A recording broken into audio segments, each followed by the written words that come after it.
بسم اللہ الرحمن الرحیم.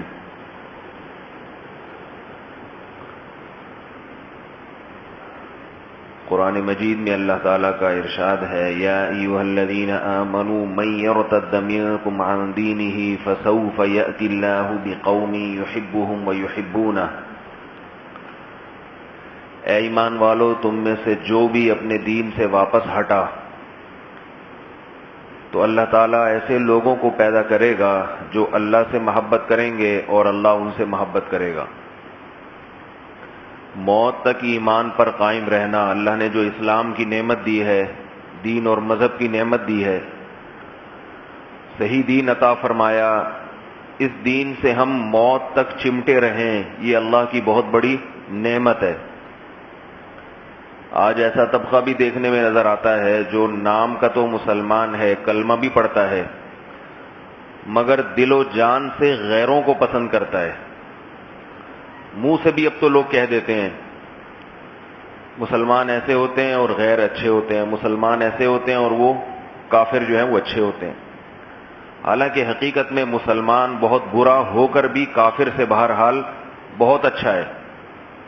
اس کی میں اکثر ایک مثال دیتا ہوں. دیکھو، ایک باپ ہے، اس کی ایک نافرمان اولاد ہے اور ایک فرما بردار اولاد ہے.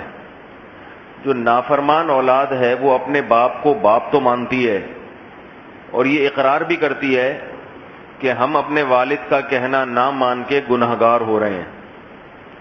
اور ایک فرما بردار اولاد ہے جو سارے کام کرتی ہے اپنے والد کی خدمت میں، سب کچھ، لیکن اپنے والد کو والد نہیں مانتی ہے. وہ کہتی ہے میرے باپ نہیں ہیں، بلکہ یا یہ کہتی ہے کہ مجھے ان میں شبہ ہے کہ میرے باپ ہیں بھی یا نہیں ہیں. تو باپ اپنی نافرمان اولاد سے تو محبت کرے گا، جو فرما بردار ہے نا، جو باپ کو باپ ماننے کے لیے تیار نہیں ہے، اس کو باپ کبھی بھی جائیداد میں حصہ نہیں دے گا، کبھی بھی اس کو وہ حقوق نہیں دے گا جو باپ اولاد کو دیا کرتا ہے. یہی بالکل مثال ہے اللہ کو ماننے والوں کی اور اللہ کو نہ ماننے والوں کی. اللہ کو ماننے والا کیسا ہی گناہگار کیوں نہ ہو، لیکن اللہ کی نظر میں وہ زیادہ محبوب ہے ان لوگوں سے جو اللہ کو نہیں مانتے. اور اللہ کو ماننے کا مطلب جیسے اللہ نے ماننے کا حکم دیا ہے، یعنی اللہ کو بھی مانا جائے، اس کے پیغمبروں کو بھی مانا جائے، جو اللہ نے اپنے بندوں کی ہدایت کے لیے پیغمبر بھیجے ان کو بھی. کیونکہ اگر آپ پیغمبروں کو نہیں مانتے تو اس کا مطلب یہ ہوا کہ پھر آپ اللہ کی کسی تعلیم کو مانتے ہی نہیں ہیں، اللہ کی ہدایات کو، کیونکہ اللہ نے تو ہدایات جو دی ہیں پیغمبروں کے ذریعے دی ہیں. تو اس لیے ایمان کی بہت بڑی اللہ کے نظر میں، اللہ کے ہاں قدر و قیمت ہے، اس لیے معمولی چیز نہیں ہے. اور ایمان انسان کا چلا جاتا ہے کہ جب انسان اپنے مذہب سے محبت نہ کرے اور غیروں سے محبت کرنا شروع کر دے، اس لیے کہ اس کو اپنی چیز کی خود ہی قدر نہیں ہے، تو پھر اللہ کو بھی اس کی قدر نہیں ہے. آپ کو کسی نے بہت بہترین ہدیہ دیا، بہت مہنگا ہدیہ ہیرا دیا اس نے، آپ اس ہیرے کو چھوڑ کر کوئلے سے محبت کر رہے ہو، کوئلے کی تعریفیں کر رہے ہو، تو جس نے آپ کو وہ ہیرا اور گولڈ یا سونا آپ کو ہدیے میں دیا وہ آپ سے واپس لے لے گا، کہے گا تجھے قدر ہی نہیں ہے اس نعمت کی، تو اسی کو کوئلے پہ جا کے ہے نا کوئلے کا کاروبار کر تو. تو ایمان سے بڑی نعمت اللہ کی نظر میں کوئی بھی نہیں ہے کہ اللہ نے ہمیں ایسا بنایا کہ ہم اپنے پیدا کرنے والے کو مانتے ہیں کہ اس نے ہمیں بنایا ہے مٹی سے، ہم خود سے نہیں بنے، اور یہ ساری نعمتیں وہ ہمیں دے رہا ہے. گناہ کرنا بھی بری بات ہے، لیکن کم از کم مسلمان گناہ کر کے لرزتا ضرور ہے، اسے احساس ندامت ہوتا ہے. جو شراب پیتا ہے اسے یہ احساس ہوتا ہے کہ میں غلط کر رہا ہوں، جو زنا کرتا ہے اسے یہ احساس ہوتا ہے کہ میں غلط کر رہا ہوں. تو یہ احساس بہت بڑی نعمت ہے. اگر ایک آدمی زنا نہیں کرتا مگر وہ زانیوں سے محبت کرتا ہے، یہ زیادہ بڑا مجرم ہے. زانی سے محبت کا مطلب اس کے زنا سے، کہ چلو کوئی مسئلہ نہیں ہے اگر کسی نے زنا کر بھی لیا تو کیا ہوتا ہے. تو یہ آدمی اللہ کی نظر میں زیادہ برا ہے، حالانکہ یہ زنا نہیں کر رہا. اور ایک وہ ہے جو بدکاری کرتا ہے مگر وہ اپنے آپ کو مجرم سمجھتا ہے، تو یہ بھی گنہگار ہے، اس کو بھی سزا ملے گی مگر اس سے کم ملے گی.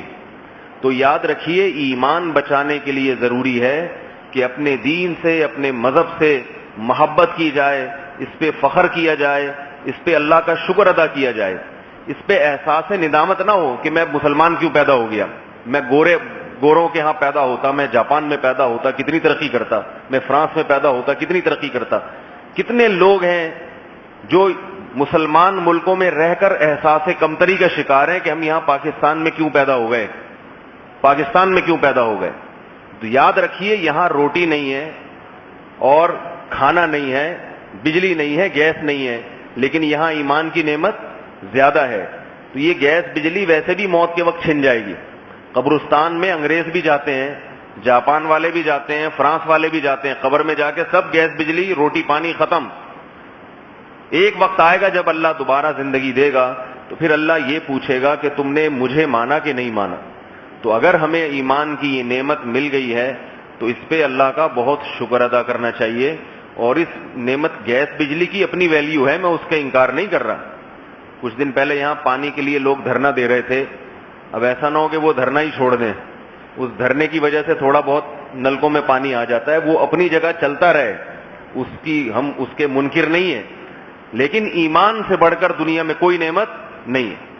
تو اس پہ فخر کرنا چاہیے. فخر کا مطلب تکبر نہیں, بلکہ اس پہ یعنی احساس کمتری کا شکار نہیں ہونا چاہیے, بلکہ اللہ تعالیٰ سے یوں کہنا چاہیے اللہ تو نے ہمیں یہ نعمت دی ہے. اس کے لیے قرآن میں اللہ نے ایک دعا بتائی ہے, فرمایا جو ایمان والے لوگ ہیں ان کو چونکہ ایمان کی نعمت کی قدر ہوتی ہے بہت زیادہ, اور بار بار یہ بات عرض کر رہا ہوں, قدر کا مطلب کیا ہے, آپ کو اپنے مومن ہونے سے محبت ہو کہ اللہ نے مجھے مومن بنایا. کبھی یہ نیت نہ کرو, کبھی اس پہ رش نہ کرو کہ کاش میں فلاں قوم سے ہوتا یا فلاں ہوتا اور ترقی یافتہ ہوتا. وہ ترقی یافتہ ہونا ایک الگ چیز ہے. سب سے پہلے کیا ہے, ایمان. سب سے بڑھ کر ایمان ہے کہ اللہ کو مانتے ہیں جس نے اس کائنات کو بنایا.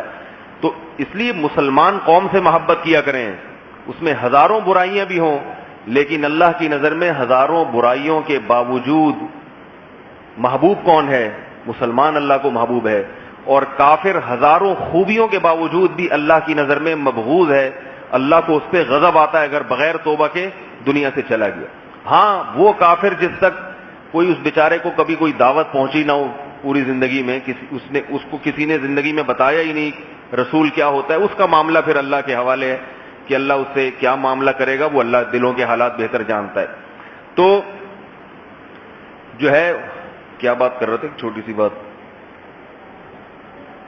ہاں قرآن میں اللہ نے دعا سکھائی ہے, وہ کیا ہے, ربنا لا تزغ قلوبنا بعد اذ ہدیتنا وہب لنا من لدنک رحمہ انک انت الوہاب. اے اللہ جب تو نے ایک مرتبہ ہمیں ہدایت دے دی, چاہے کسی غیر مسلم نے اسلام قبول کیا ہو اس کو بھی اللہ نے ہدایت دی, یا کوئی مسلمان گھرانے میں پیدا ہو گیا ہو, ہمیں جو ہدایت ملی ہے کیسے کہ ہمیں اللہ نے مسلمان والدین عطا کر دیے, ان کی برکت سے ہمیں ایمان مل گیا. تو اللہ نے ہمیں قرآن میں حکم دیا کہ اہل ایمان یہ دعا مانگتے ہیں کہ ربنا, اے ہمارے رب, جب تو نے ہمیں ایک مرتبہ سیدھے راستے پہ چلا دیا, ایمان کی نعمت دے دی, لا تزغ قلوبنا, پھر کبھی موت تک ہمارے دل کو یہاں سے پھیرنا نہیں, دل کو نہ ہٹانا. پتہ چلا ایمان کا تعلق کس سے ہے, دل سے, عمل سے نہیں ہے. عمل بات کی چیز ہے, ایمان پر مرتب ہونے والی چیز ہے. اصل ایمان ہے دل, دل نہ کہیں ٹیڑھا میڑا ہو جائے. لا تزغ قلوبنا بعد اذ ہدیتنا وہب لنا من لدنک رحمہ انک انت الوہاب, اور اپنی طرف سے ہمیں مزید رحمتیں عطا فرما کیونکہ تو بہت عطا کرنے والا ہے. آگے فرمایا ربنا انک جامع الناس لیوم لا ریب فیہ, اے اللہ ہمیں معلوم ہے کہ تو ایک دن تمام لوگوں کو اپنے سامنے لا کے کھڑا کرے گا, ایسے دن جس میں کوئی شک و شبہ نہیں ہے. ان اللہ لا یخلف المیعاد, اللہ کبھی بھی اپنے وعدے کی خلاف ورزی نہیں کرتا. تو اللہ نے وعدہ کیا ہے کہ میں سب کو ختم کر کے دوبارہ زندگی دوں گا, حساب و کتاب لوں گا. پھر اصل کامیابی ہے, ایک کامیابی ہے جنت اور ایک ناکامی ہے جہنم, وہ ہے اصل کامیابی. تو اللہ اہل ایمان کی زبان سے یہ الفاظ نکلواتے ہیں کہ تم یوں دعا مانگا کرو, یوں اقرار کیا کرو کہ اللہ ہمیں یقین ہے کہ تو ایک دن مردوں کو زندہ کرے گا, اپنے سامنے کھڑا کرے گا اور ان سے حساب و کتاب لے گا. ہم اس پر ایمان لاتے ہیں, اس پر یقین رکھتے ہیں. تو زبان سے جس چیز کا تکرار کیا جاتا ہے بار بار, وہ بات انسان کے دل میں بیٹھ جاتی ہے. اللہ تعالی ہم سب کو ایمان کی نعمت کی قدر کرنے کی توفیق عطا فرمائے. سبحانک اللہم و بحمدک نشہد ان لا الہ الا انت نستغفرک.